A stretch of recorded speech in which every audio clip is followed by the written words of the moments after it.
Hi, Kinshu here.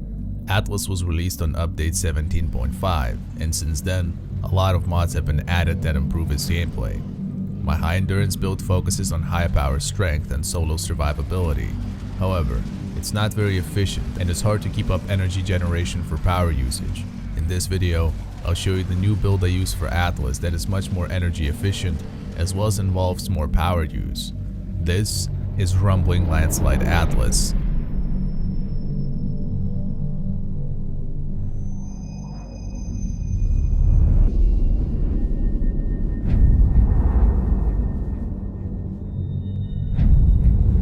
Atlas is pretty tanky. With 450 base armor, Arcane Guardian is only going to enhance his durability. Using it both on your Siandana and your helmet will replicate having another steel fiber on top of your mod setup, since Arcanes stack but in a separate proc, which isn't a problem since Arcane Guardian has very high proc chance.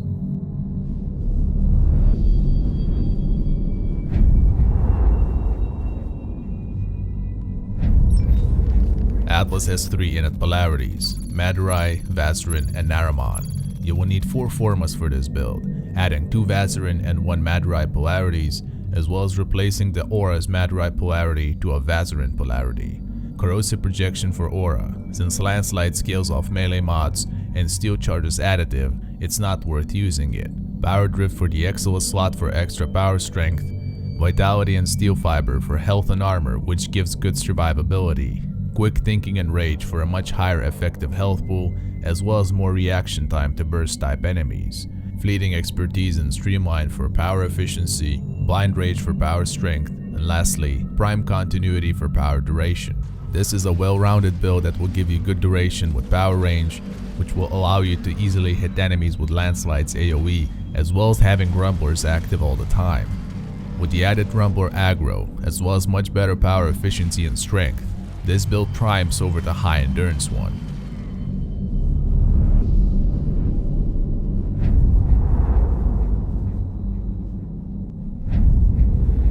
Landslide is affected by the mods equipped on your melee weapon. Prime Pressure Point and Spoil Strike for base damage, Fever Strike and Shocking Touch with Virulent Scorch for corrosive, Prime Fury for attack speed to be able to quickly heal to full health with Life Strike, and Body Count for combo multiplier duration. For alternative factions and high levels, switching out Shocking Touch with North Wind for viral damage when you have 100% armor reduction, extremely effective against flesh, or switching out Shocking Touch with Smite Corpus for pure toxin damage against augmented shields. After 214% power strength, Landslide's base damage will be about 750. With these mods on your melee weapon, that will turn into 2600 base impact damage with 6300 corrosive. On Landslide's second hit, that's 5200 impact and 12600 corrosive damage. And lastly, on third hit and beyond, with the 4-time ability multiplier on Landslide, that turns into 10,500 impact and 25,000 corrosive or other elemental damage per cast. Atlas was released in update 17.5, so body count was not available back then. Landslide scales off of your melee combo multiplier, as well as adding to it with each enemy hit. Now that body count is available, this will severely increase your damage done with Landslide.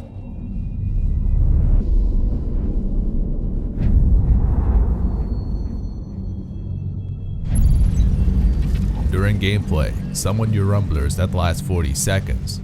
They will attract quite a bit of aggro off enemies, which really helps in survival and defense missions. Considering they scale off of your base armor as well as power strength, unless they're facing nullifiers, they won't die often, if at all. Rumblers are actually underestimated. They're capable of tanking above level 100 enemies pretty easily, as well as killing them.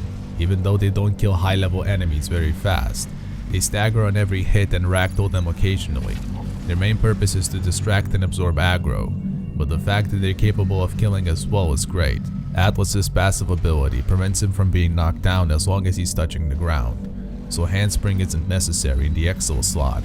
During Landslide, Atlas is invulnerable as well, so as long as you're using it, you won't die facing any level enemies. Playing with your melee weapon out is pretty important, and Landslide has a set range for activation, so you will need to run in range first.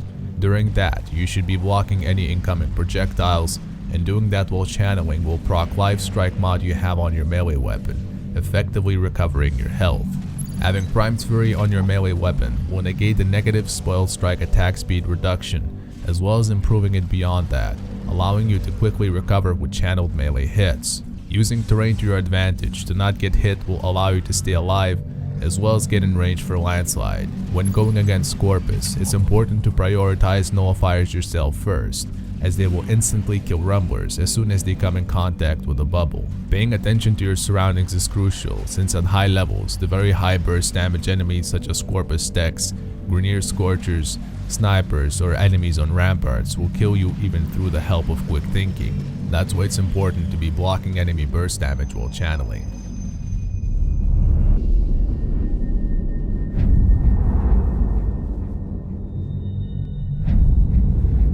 Although there is not a lot of room for Atlas in terms of Arcanes, since he has plenty of damage and Arcane Guardians complement his gameplay perfectly, you can still get Arcane Avenger that will add 30% critical hit chance or 60% with 2 Arcane sets for much more damage. Swapping out a 60% elemental damage mod for Organ Shatter will boost your damage immensely, making Landslide have 60% critical hit chance with 3.8 critical multiplier, making sure you will kill anything you face in 1 or 2 hits. Arcane Energize is also an option. This Arcane set will make sure that you always have enough energy for Landslide or Rumblers. It's been a long time since Atlas came out. The specific body count mod allows for much higher damage output than before. Having an efficient build that partially plays around summoned units, as well as being very powerful, makes for some engaging combat. This is Rumbling Landslide Atlas.